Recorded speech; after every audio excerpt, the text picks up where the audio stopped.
Hey everyone, Attorney Matthew Legan Sanchez here. 2022 is here, it's a new year, and new years are all about resolutions and improvement. Today, let's talk about how to improve your custody, your divorce case in Albuquerque, New Mexico.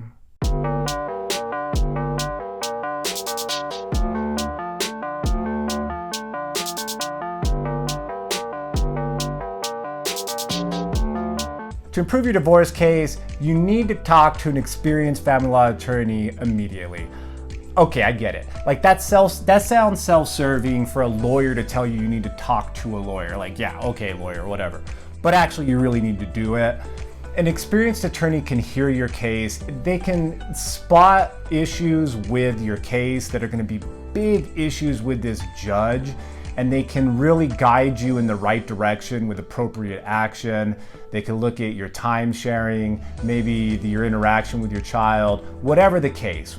The attorney is going to be able to look at your case. Maybe it's your finances, maybe it's the debt, and they're going to be able to get to the bottom of what's going to be the best for you in your case. So now that you have a plan, you're going to need to take corrective action. Is it an issue with sobriety? Well, then you're going to need to demonstrate that you're sober. Do you have an issue with your anger? Possibly you're going to need to take anger management classes or any other type of counseling. If it's any type of substance abuse, you're going to need to get treatment for that. You're going to need to show the court treatment. I mean, understand, your judge isn't a Puritan. They're not going to wave their cane at you for drinking. Drinking's legal. It's legal in New Mexico, it's legal everywhere. Smoking weed is legal. Is your individual judge going to be happy with that though? If it's abusive levels, probably not. If you have a problem, you're going to need to get a handle on it.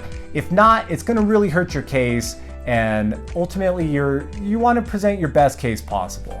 Also, you're going to need to demonstrate stability. If you're asking for 50-50, but you don't have a stable home, you don't have a stable job, you have substance abuse issues, you bounce from one place to the other, child doesn't have a room, the judge is going to look at you and be like, really? Can you really do 50-50 when you're living in and out of a motel? Does that make sense? So you're really going to need to show stability.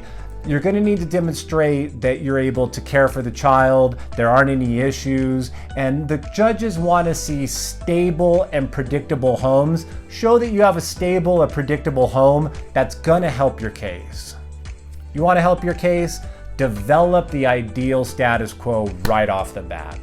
If you want 50-50, you need to establish 50-50 right when you break up. If you move out of the home, usually it's not a good idea to move out of the marital residence.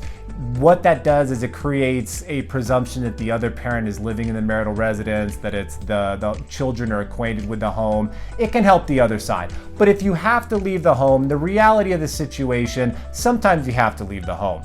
Otherwise, there may be a restraining order, there may be any number of different things. If you have to leave the home, you need to establish the time sharing that you want right off the bat. If you can't get that time sharing, then you need to file a motion. Look, if your ex isn't giving you 50-50 custody now and you want that, she's not going to do that. He's not going to do that in a month from now, in 2 months from now, most likely. If your ex is telling you you can only have every other weekend, in 3 months from now, probably going to be the same song that you're hearing. So if you don't like that song, if you don't like what your ex is saying, you need to get a motion filed immediately to lock that in to try to get more time. It's always going to be in your best interest to try to resolve things amicably with your ex. Judges really don't want to see fighting between parents. I know you probably think every family law court, there's just fighting, there's mudslinging, and that can be the case sometimes, but the judges don't like that. The judges don't want to see you and your ex fighting. They want to see you working it out. They don't want to see abusive communications. They don't want to see harassment by text or email. If at all possible, you really need to try to co-parent as much as possible. When you can't co-parent, 50-50 usually never happens. So if you want 50-50, you need to show that you and your ex are capable of co-parenting. You need to try to resolve this out amicably. Bringing it to court is going to cost you thousands. It's going to cost you thousands in terms of attorney fees. There may need to be experts like an 11706, a guardian ad litem. It can get real expensive and it can get there really fast. So it's going to be in your best interest to try to work things out amicably. If you're sending your ex offensive and insulting text messages, probably not going to want to work things out amicably. You're probably setting yourself up for a case that's going to be really stressful, it's going to be time consuming, and it's going to be expensive. And ultimately, when you spend thousands and thousands of dollars in court, the only people that win, I suppose, are the attorneys who get paid, or maybe the experts. You're not going to win. It's not going to be in your best benefit. So try to work things out amicably if you can. I can't stress how important it is to know what's going on financially during your marriage. So often, people will come to me and they believe that the bank accounts are one thing, and that they have assets, and really they just have a ton of debts, a ton of IRS debt, credit card debt, whatever. And it's really important to know what's going on with your finances, to know what's going on with your bank accounts, to know what's going on with your credit card accounts, know what's going on with your home mortgage, all of that before you're divorced. Find out what's going on with your accounts. If your ex or your spouse right now, if they're draining money from your accounts, once the money's gone, it's gone. The court doesn't have jurisdiction over something that's gone.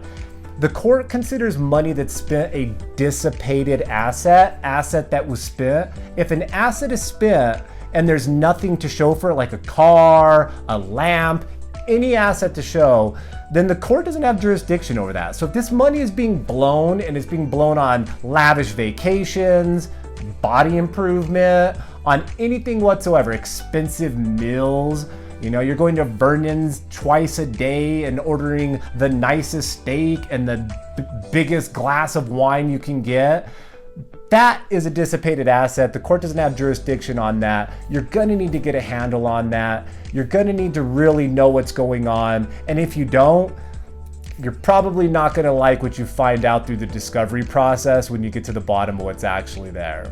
Do you still have questions about how to improve your custody or divorce case?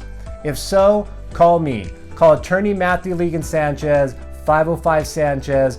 I'll listen to the facts of your case. We'll get to the bottom of your specific case, and we'll see what we need to do in order to improve your case the most. Call 505 Sanchez today.